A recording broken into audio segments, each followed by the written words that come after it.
We have a ton of little updates about upcoming horror projects that definitely had me really excited, but none of these updates I feel could fill an entire video. For example, James Wan just visited Epic Universe wearing a Creature from the Black Lagoon shirt. That's really cool because it's likely a reference to the upcoming film that he's directing, a new reimagining of Creature from the Black Lagoon, but I'm not gonna make a whole video about that. I'm gonna mention it here in the intro, but that's about it. So now let's get into some micro updates regarding Terrifier 4, Stranger Things Season 5, and Scream 7.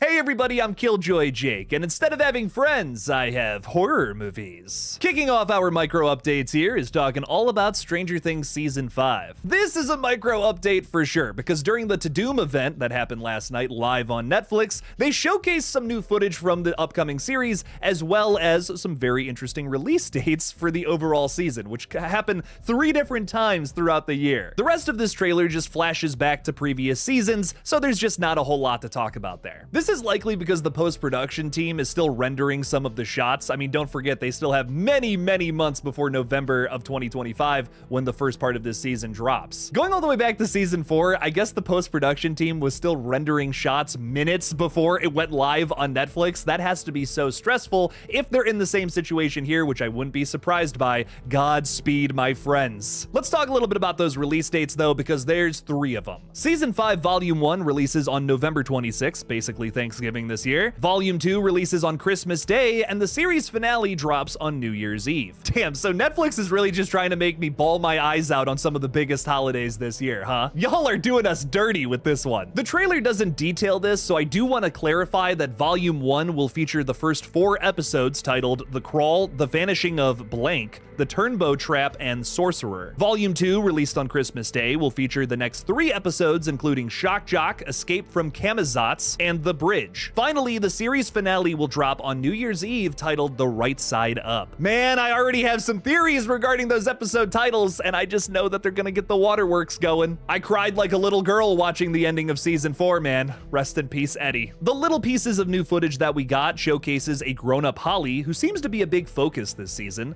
multiple shots of Steve and Dustin in the Upside Down, and Mike defending some new characters. In this same location, there also appears to be a ton of gates to the Upside Down in the streets of Hawkins. The most notable shot that a lot of people online are already talking about is this sequence at the end where Will is screaming, "Run!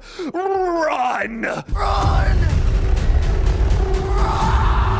I'm not sure exactly what's happening here, but based on some previously leaked audio, it seems that he's yelling at specifically Steve to run. I'm fearful that one of these characters may die.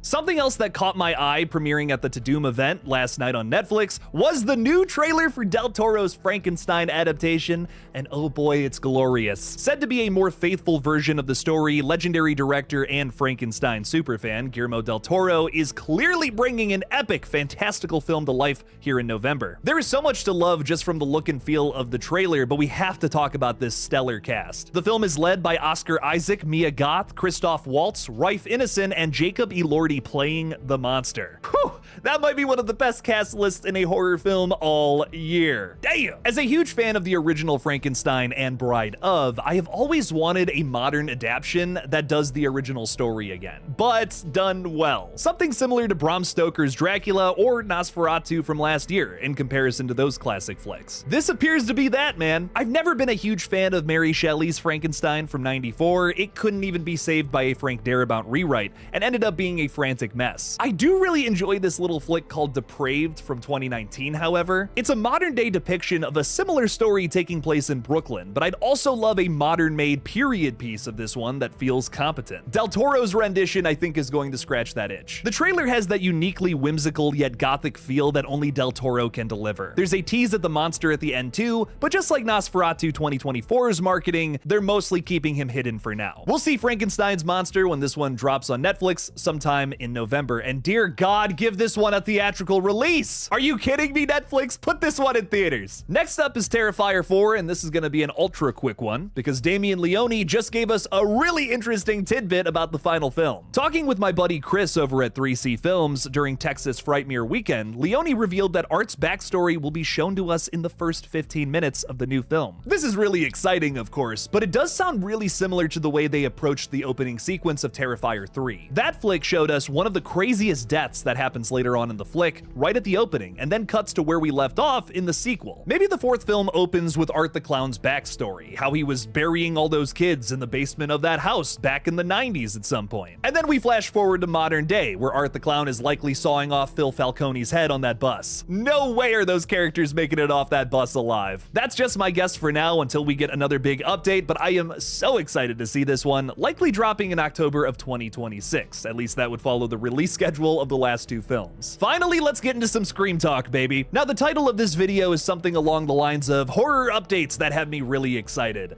Probably not exactly that. And there are some positives with today's Ghostface update, but just like a lot of the Scream 7 videos we've been doing around here, this one is bittersweet. I'm really not liking some of the things that I think director Kevin Williamson is insinuating here about our previous directors, but we'll touch on that in a minute. Speaking at the ATX TV festival on Friday, Williamson discussed the new movie, saying, "The company pitched it to me because they said this is going to be about Sidney Prescott. It needs to be about Sidney. That's why I would want to do it." Well, it kinda had to be about Sidney after they wrongfully fired their previous lead. You can sugarcoat it all you want, but the situation is still a big ol' poop. Regarding Sidney's franchise return, Williamson stated, "I do think there's a world we haven't tapped into. We've never gone home with her, who she is today, and we don't know what her life is about. I want to know these things." Discussing the drama behind the scenes of the sixth entry, he also said, "There was this big thing about the pay discrepancy, but it was also about the part. It was like, you want me to show up at the end of a movie with a gun and help everyone shoot Ghostface? That's great, I'll do it." She was happy, but she also wanted a part. Actresses want to play parts. So we were able to tap into that and find a way in. Working with Nev, we did it together. She was with me every step of the way, and she was so supportive and so helpful. She walked me through a lot of it. I hope it shows, but we had a blast. Now, I do agree with Kevin that if Sidney is the focus of this story, she should have a big part. That's a huge issue that we've talked about many times before regarding Screams 5 and 6, where I felt like our lead character Sam this time around was suffocated by a lot of the legacy characters being shoehorned into those two sequels. I love those legacy characters, man, and it was great to see them again in Screams 5 and 6.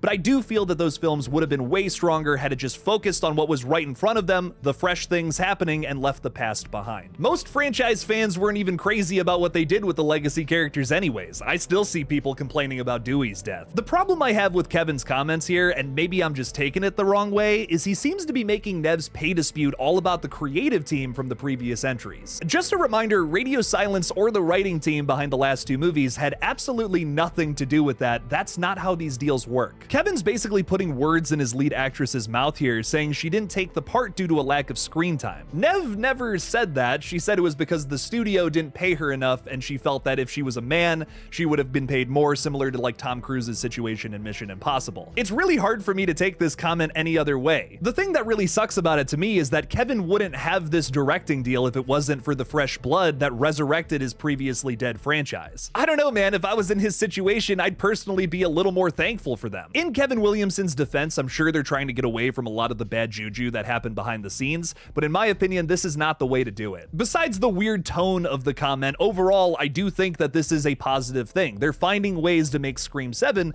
better than the last two entries. The big point being made is that they're actually putting time and effort into building upon their main character, where that kind of felt like an afterthought, especially in Scream 5. I'm still worried that that's going to be a tough feat for them to achieve because there's even more legacy characters and people returning from previous entries in this movie, which are likely going to suffocate this film even more than the last two. Sidney seems to be in an even worse position than Sam Carpenter was in Scream 5, and I just really hope that they're able to get their wheels off the ground with the main storyline here. Fingers crossed for another successful Scream entry, baby. Hey everybody, if you liked this update talking all about upcoming horror projects, please make sure to like this video and subscribe for more videos just like this one. Also, check out my second channel, GullGotha, for some spooky horror gaming content. Which update from today's video has you the most excited? Let me know down in the comments below. Thank you all again for watching, please subscribe, and as always, don't forget to kill it out there, y'all.